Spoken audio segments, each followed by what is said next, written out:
Assalamualaikum warahmatullahi wabarakatuh.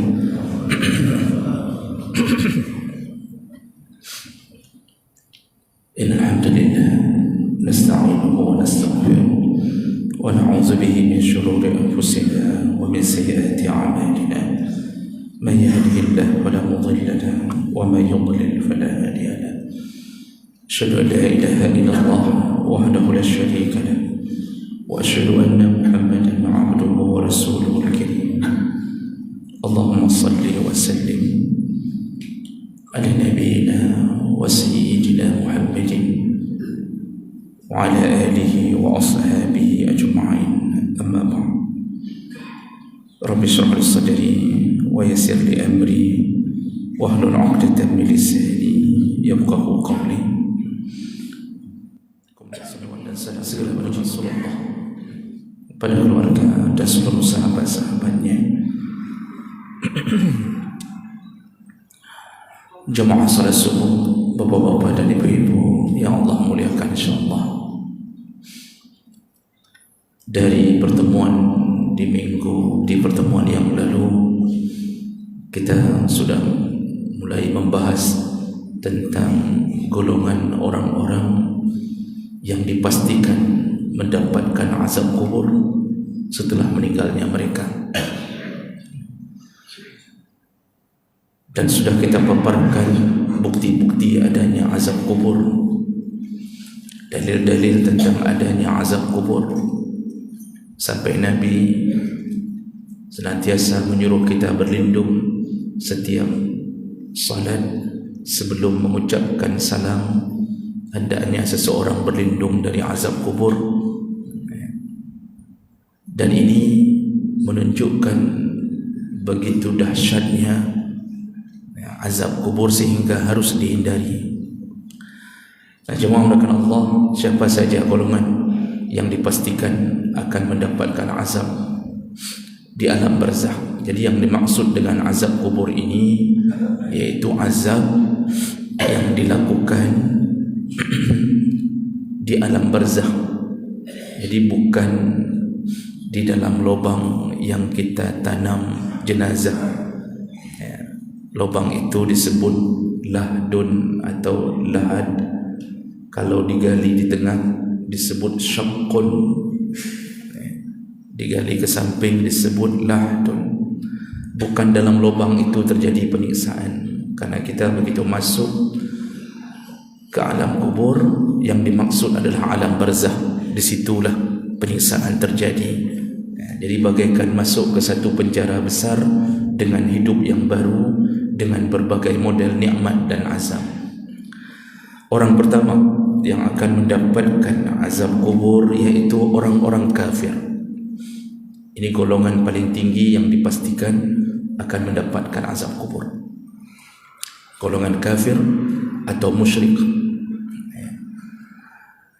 Kafara itu artinya menutup. Disebut kafir orang yang masih tertutup hatinya.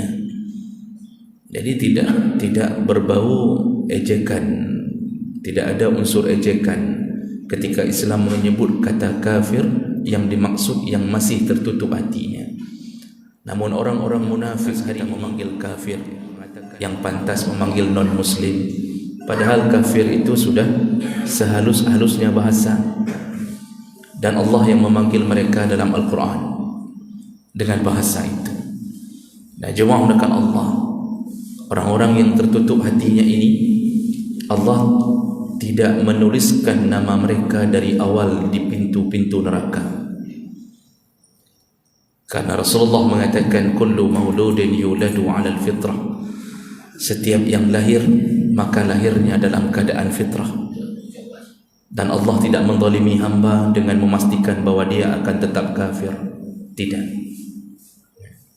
Kalau seandainya seseorang dipastikan namanya di pintu neraka sebelum dia lahir, sungguh Allah telah menzalimi hamba tersebut.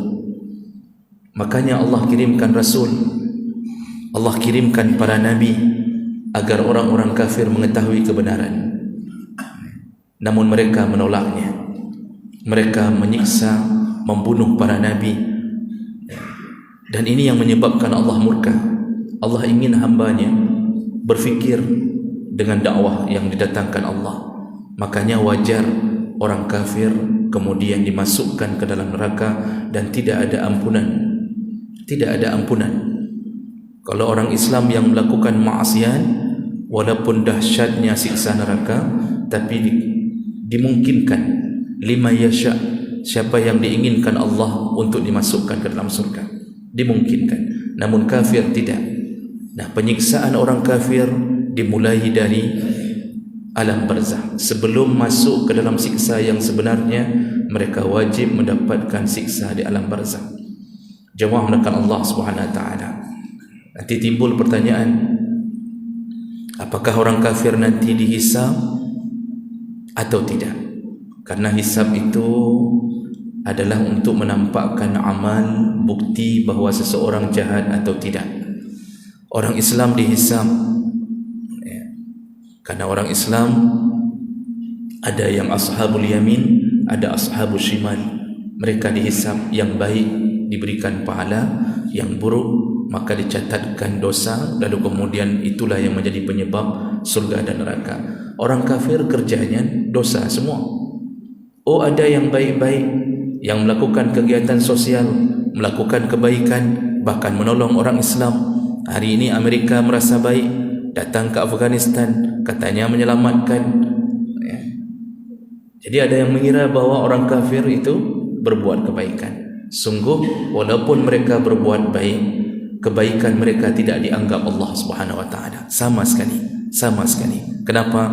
Kejahatan mereka terbesar adalah mereka mengingkari siapa yang menciptanya. Tidak ada kejahatan yang lebih besar daripada itu. Anak kita baik dengan orang lain, anak kita mentraktir orang lain, anak kita kemudian melakukan kebaikan kepada istrinya, tapi durhaka pada orang tuanya. Adakah orang tua yang mengatakan sebenarnya anak saya itu baik, namun dia durhaka kepada saya tidak bisa memaafkannya? Artinya tidak ada yang memujinya langsung, kecuali pasti ingin mengatakan sebenarnya dia walaupun nampaknya baik tapi dia buruk. Dia tidak percaya bahawa saya yang melahirkannya. Begitulah ibarat kejahatan terbesar orang kafir. Mereka tidak mau mengakui Allah yang menciptakan mereka.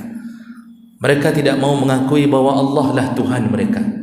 Makanya Allah siksa dengan seberat-beratnya siksa. Nah, jemaah melakukan Allah Subhanahu wa taala. Orang kafir ketika sudah masuk ke dalam alam barzakh, semua mereka meminta kembali ke dunia. Rubbama yawaddu alladhina kafaru law kanu muslimun, dalam surah Al-Hijr. Orang kafir meminta, memohon-mohon kepada Allah, seandainya kami dulu di dunia menjadi orang Islam. Ini kata Allah. Semua mereka memohon seandainya kami dulu jadi orang Islam. Makanya kita yang sudah Islam tidak ada kalimah lain kecuali bersyukur. Setinggi-tingginya rasa syukur adalah syukur di atas nikmat iman dan Islam. Orang hari ini diberi Islam, diberi iman, tapi melawan Allah Subhanahu wa taala. Sedangkan orang kafir tidak diberi sama sekali. Maka jahatlah orang-orang Islam yang sama sekali tidak mensyukuri nikmat itu. Jemaah melakukan Allah Subhanahu wa taala. Hari ini kita ada yang cemburu dengan gaya hidup orang kafir. Kita merasa orang kafir itu hidupnya nikmat, mereka lebih pintar, perawakannya lebih ganteng, cantik, rambut pirang. Kita pingin rambut pirang, sudah kita cat luntur. Kita pingin anak kita seperti bule, ternyata yang lahir mirip kita. Tidak mirip sedikit pun, subhanallah. Lalu kita cemburu, mereka di sana gajinya besar, hidup bisa mewah, sekali terbang ke Indonesia, bawa uang dolar, ditukarkan ke Indonesia, bisa hidup sebulan. Kita tukar rupiah ke dolar, dari sebulan bisa menjadi sehari. Jadi Masya Allah cemburunya kita. Kenapa mereka pintar? Mereka bisa membuat begini, laptop mereka buat, komputer mereka buat, pesawat mereka buat. Jadi kita cemburu. Mereka kalau mau rekreasi kemana saja mereka bisa pilih. Kita menganggap mereka hidup mereka bersenang-senang dengan semua kebahagiaan, tapi kita lupa. Hari ini yang semua mereka lakukan, mereka dapatkan, kita pun bisa mendapatkan walaupun tidak sempurna. Yang cipta komputer mereka, yang pakai kita, tahu hasil ciptaan mereka, kita juga yang merasakannya. Ya. Yang menemukan YouTube, menemukan Facebook mereka, tapi toh kita pun merasakannya. Ketika mereka mandi di laut dengan berbagai gaya mereka, kita pun bisa mandi. Kita bisa ke ujung belang walaupun bercampur-campur dengan tai di tepi pantai sedikit, tapi kita bisa merasakannya. Ketika mereka makan burger, mereka makan pizza, kita di pinggir jalan penuh dengan burger pizza. Harga cuma 3.000. Tidak ada apa-apa di atasnya, Pak, cuma saus saja. Ya. Artinya apa? Apa yang mereka dapatkan kita dapat, walaupun tidak sempurna. Tapi ingat, di akhirat nanti yang kita dapatkan mereka tidak pernah dapat. Nikmat surga mereka tidak pernah dapat sama sekali. Sama sekali. Sampai salah satu penyesalan di antara 5 penyesalan mereka, ketika mereka di dalam neraka, terus-terusan di dalam siksa, mereka meminta kepada malaikat, sampaikan kepada Allah, izinkan kami istirahat dari siksa ini sebentar saja. Izinkan kami istirahat dari siksa, karena tidak ada waktu jeda untuk disiksa, untuk tidak disiksa. Selalu dalam siksaan. Malaikat mengatakan tidak ada istirahat, tidak ada istirahat bagi kalian. Lalu mereka memohon kepada penduduk surga, izinkan kami, berikan kami sedikit minuman kalian. Minta minum. Minum yang dulu air putih mereka teguk, Masya Allah. Mereka bisa minum dengan berbagai macam rasa. Tapi ketika kita bisa minum dengan nikmatnya surga, mereka minta kepada kita, berikan kami izin untuk seteguk saja. Karena selama ini tidak ada minuman bagi mereka, kecuali dari air-air yang terpanaskan oleh api neraka. Itu mereka minta. Lalu penduduk surga mengatakan, kami dilarang oleh Allah untuk memberikannya untuk kalian. Maka oleh karena itu, kita orang Islam berbanyak sabar, karena ini bukan tempat kita. Ini hanya tempat singgahan kita. Tempat kita adalah tempatnya yang Allah ciptakan Adam dan Hawa, yaitu surga Allah Subhanahu wa taala. Maka berusahalah untuk pulang ke kampung halaman. Jangan tidak tahu mana kampung halaman. Walaupun pandemi, walaupun Covid, pulanglah ke kampung halaman, yaitu surga Allah Subhanahu wa taala. Maka jemaah melakukan Allah, ini kehidupan orang kafir, dan mereka mulai mendapatkan siksanya dimulai dari alam barzakh. Apa saja bentuk siksa mereka? Yang pertama, ketika mereka awal-awal turun ke alam barzakh. Dalam hadis riwayat Ahmad bin Hanbal dalam musnadnya, hadis panjang ketika Rasulullah duduk di tepi kubur bersama sahabatnya, lalu Rasulullah sallallahu alaihi wasallam menceritakan tentang proses sakaratul maut.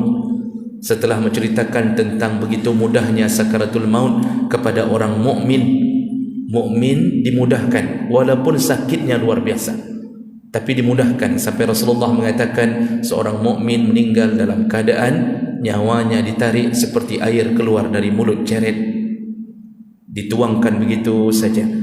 Orang kafir begitu datang malaikat, dalam hadis ini malaikat mengatakan keluar, tidak ditarik, digertak, ruh digertak oleh malaikat keluar, dan ruh merasa ketakutan. Disitulah orang yang nampaknya koma, orang kafir nampaknya dalam keadaan tidak bergerak, padahal di dalam satu alam mereka sedang berperang menahan rasa takut mereka, digertak oleh malaikat. Kenapa ruh begitu takut? Kenapa ruh orang kafir begitu gentar? Karena mereka tahu kalau sempat keluar dari badan ini, maka mereka dimulai siksa ke atas mereka. Disitulah mereka tersiksa, namun tidak nampak dalam pandangan mata. Ada cerita waktu SD, katanya orang Cina kalau meninggal itu harus dikurung Pak dalam kamar. Jadi mereka menggelepar-gelepar. Kalau ranjang nanti ditendang-tendang sampai penyot, ranjang besi sampai patah-patah, karena melawan sakaratul maut. Saya tanya sama orang Cina, benarkah begitu? Mereka mengatakan tidak pernah kejadian itu. Saya heran orang Islam kok tahu tentang Cina mati, tapi Cina pun tidak tahu cara matinya sendiri. Itu mitos, itu bukan cerita yang benar. Jadi kita tidak nampak. Jangan berfikir orang kafir itu akan menggelepar, tidak, tetap sama. Dia matanya terpejam, namun rasa takut itu disiksa oleh Allah Subhanahu wa taala.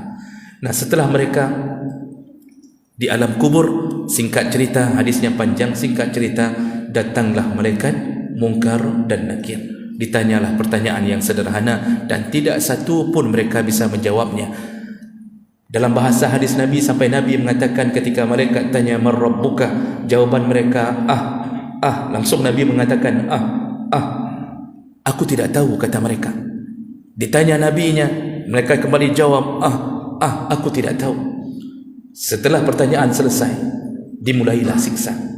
Dan kemudian Rasulullah menyambung, ketika selesainya ujian dari malaikat tersebut, fa afrashuhu minan nar waftahu lahu baban minan nar. Allah berkata kepada malaikat, turunkan kasur dari neraka untuknya. Siksa pertama yang mereka dapatkan di alam kubur atau alam barzah, mereka tidur di atas kasur dari api neraka. Belum masuk neraka, tapi Allah menyediakan kasur dari api neraka. Lalu Allah berkata kepada malaikat, bukalah pintu neraka untuknya. Jadi maksud buka pintu neraka yaitu fayatihi min harriha wa sumumiha, maka ruangan mereka, alam barzah mereka mulai panas, dipanaskan oleh percikan-percikan api dalam neraka. Jadi neraka jauhnya entah di mana, tapi ketika dibuka pintu neraka, panasnya datang ke kubur mereka, dan mereka hidup di alam kubur dalam keadaan kepanasan. Dan panasnya bukan panas seperti hari ini, Pak. Panasnya panas api.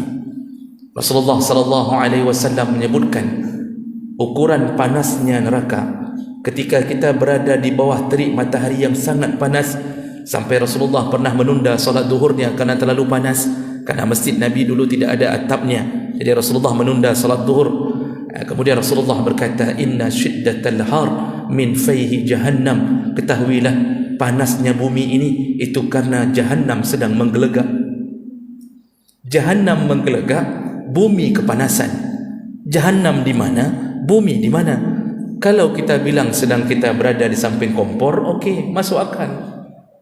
Seorang ibu kepanasan, isteri kepanasan, kenapa? Kompor sedang hidup, wajar, dekat. Jahannam entah di mana, bumi kepanasan. Bayangkan kalau seandainya Allah buka pintu neraka, didekatkan ke alam barzah, karena neraka dan barzah itu pemisah. Maka orang kafir diberikan kasur dari neraka Allah, kemudian mereka hidup dalam kepanasan percikan api neraka Allah. Jemaah neraka Allah subhanahu wa ta'ala, tidak ada yang mampu hidup begitu.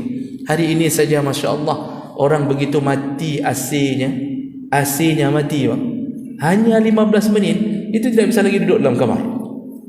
15 menit tidak bisa duduk dalam kamar hanya gara-gara mati AC-nya.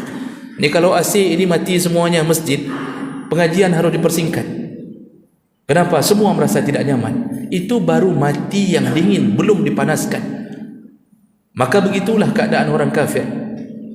Jadi jemaah maka Allah Subhanahu wa taala kemudian dilanjutkan oleh Rasulullah, wa yudhiqu alaihi qabrah hatta takhtalifu asla'ahu wa ya'tihi rajulun qabih. Siksa kedua. Jadi yang pertama tadi, di alam kubur mereka diturunkan kasur dari api neraka. Kemudian Allah panaskan dengan membuka pintu neraka. Lalu kemudian Allah Subhanahu wa taala menyuruh kepada malaikat, persempit kuburannya. Disempitkan kuburannya dalam makna tempat tinggal mereka. Disempitkan Allah sampai pecahlah tulang-tulang mereka, remuklah tulang-tulang mereka.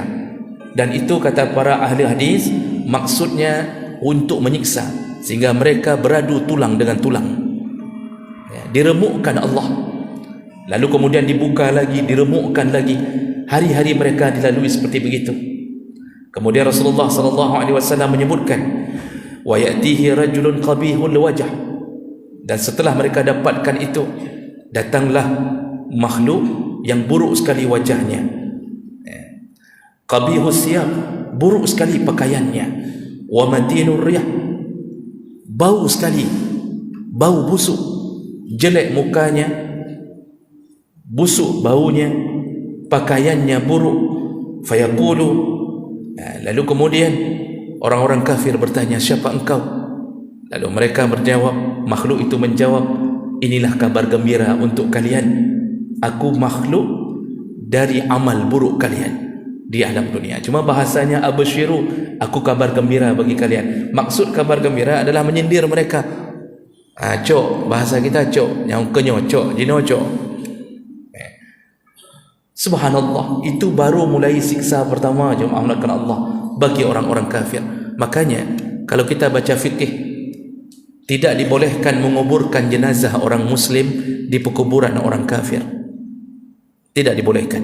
Imam Nawawi mengatakan itu, semua imam-imam mazhab mengatakan itu, tidak dibolehkan menguburkan jenazah orang muslim di tengah-tengah atau berdampingan dengan jenazah orang kafir di pekuburan orang kafir.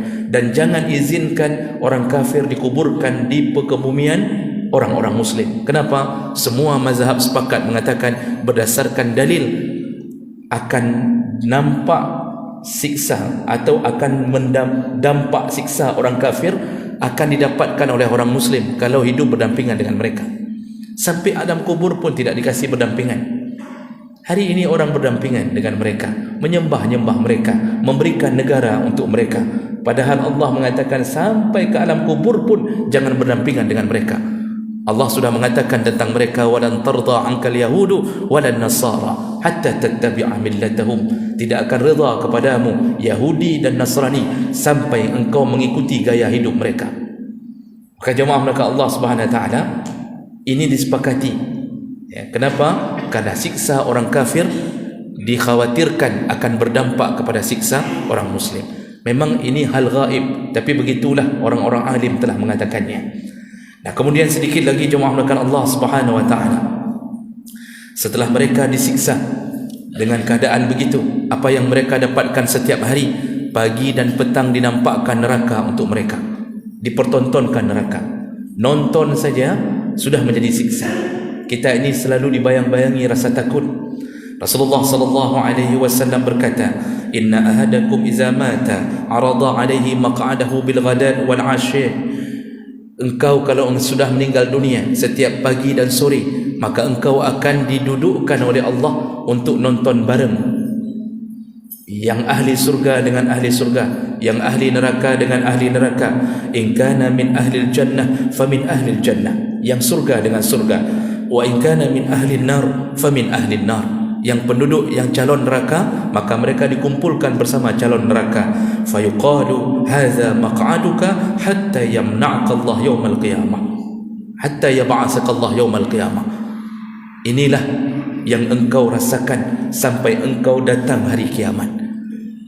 Dan ketika orang kafir melihat tontonan neraka Allah, semua mereka mengatakan, ya Allah, jangan cipta kiamat, jangan buat kiamat.